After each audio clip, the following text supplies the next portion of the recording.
यानंतर पुण्याहून एक मोठी बातमी येते। नारायण राणे यांच्या विरोधामध्ये पुण्यामध्ये काँग्रेस सध्या आंदोलन करत आहे। नारायण राणे यांनी शंकराचार्य यांच्याविषयी केलेलं विधान होतं, याच विधानाचा निषेध करण्यासाठी म्हणून नारायण राणे यांच्या विरोधामध्ये आता पुण्यामध्ये काँग्रेस निषेध आंदोलन करत आहे। खरं तर या आधीच नाना पटोले यांनी स्पष्ट केलं होतं की नारायण राणे यांचा यांनी शंकराचार्य यांच्या संदर्भात जे विधान केलं होतं याचा निषेध व्यक्त करण्यासाठी राज्यभरामध्ये काँग्रेसच्या वतीनं आज विविध ठिकाणी आंदोलन होणार आहे आणि याची सुरुवात आता पुण्यातून सुरू झाल्याचं आपल्याला पाहायला मिळतंय।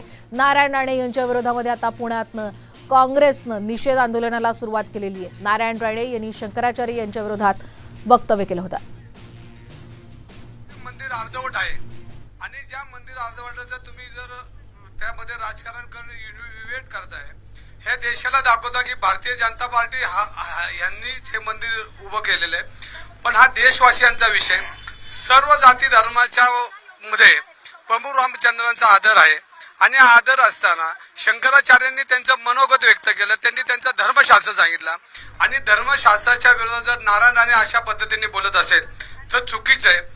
राजकारणाचा स्तर किती खाली घातलाय या नारायण राणे आणि त्याच्या मुलाने, ही परिस्थिती या देशामध्ये गेली कित्येक वर्ष आपण बघितले।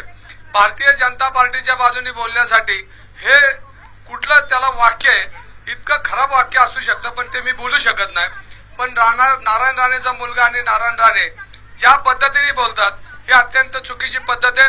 मागच्या 2 वर्षापूर्वी ज्या वेळेला काँग्रेसमध्ये होते नारायण राणे, त्यावेळेला त्यांच्या मुलांनी शिवशाहीर बाबासाहेब पुरंदरेंच्या विरुद्ध